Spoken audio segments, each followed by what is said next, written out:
How many juries does it take to indict a killer cop just to get that trial?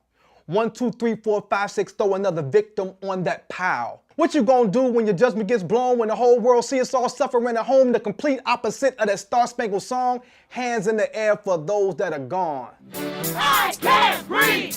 I can't breathe! I can't breathe!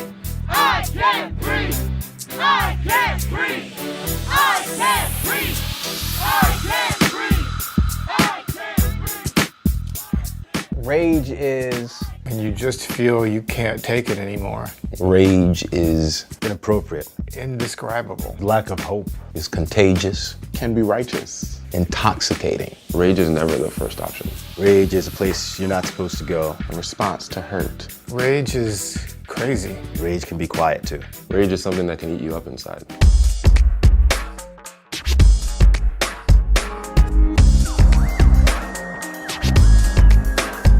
What we're witnessing across the country is absolutely an expression of not only rage, but righteous indignation. I was enraged this week, but I was actually more enraged last week because of Tamir Rice. Now, Tamir Rice was outrageous. Eric Garner is terrible. That's disgusting. Tamir Rice is even beyond that. You have a 12-year-old in Cleveland who gets shot by a cop who pulls up and immediately, without asking him questions, starts firing at him. This shouldn't be happening, and it seems to happen more often, if not almost exclusively, to people of color or people without means. A person like me who has spent 30 years in law enforcement, came in as an officer and rose to the ranks of chief of police, I always tried to say, we can't mistreat people. We have to treat them with a certain level of dignity.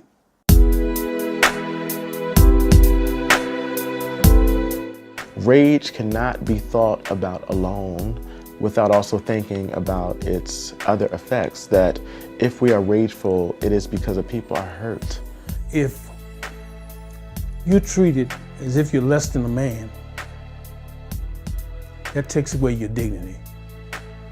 And when that takes away your dignity, you're gonna have rage. If I wasn't a rageful child, pretty studious, super active. So I decided one afternoon on the weekend that I was gonna try to drive my car. By the third time I circled the block, 4 cop cars closed me in as I come back past my house to the side of my house, draw guns at the window.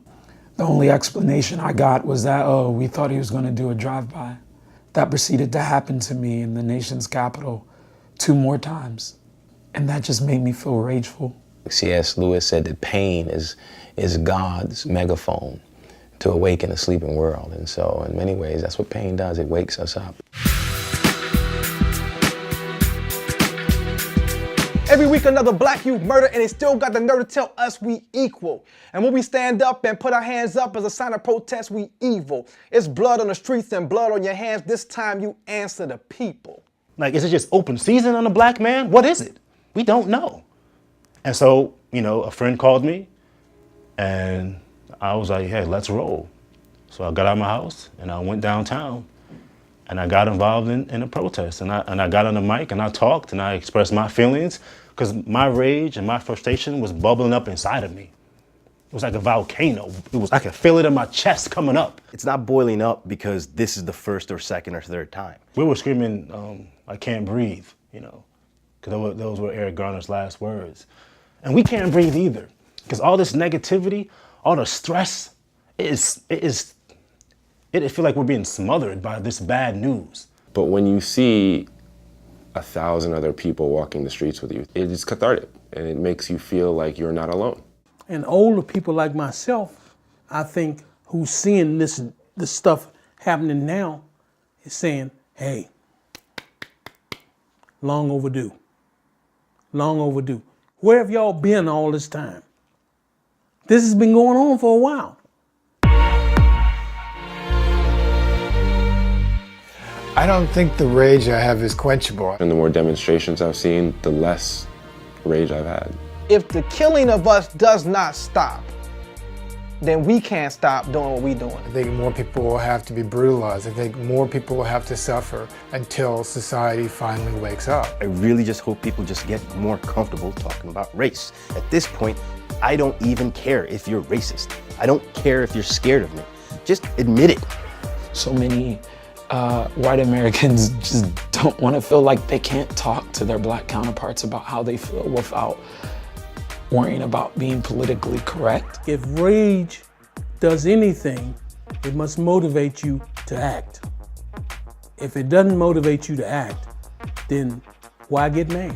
We have the opportunity to change our own circumstances, and we're going to take responsibility for that as a generation. That is absolutely the most exciting thing and the most important outcome of this. I don't think you can create a policy solution for a philosophy problem.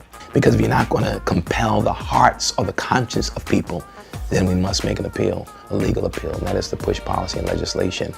And there are penalties for mistreatment of persons. And if we don't do that, we'll always find ourselves rehearsing these public moments of venting, but it won't lead to true policy and change and cultural shifting and cultural transformation.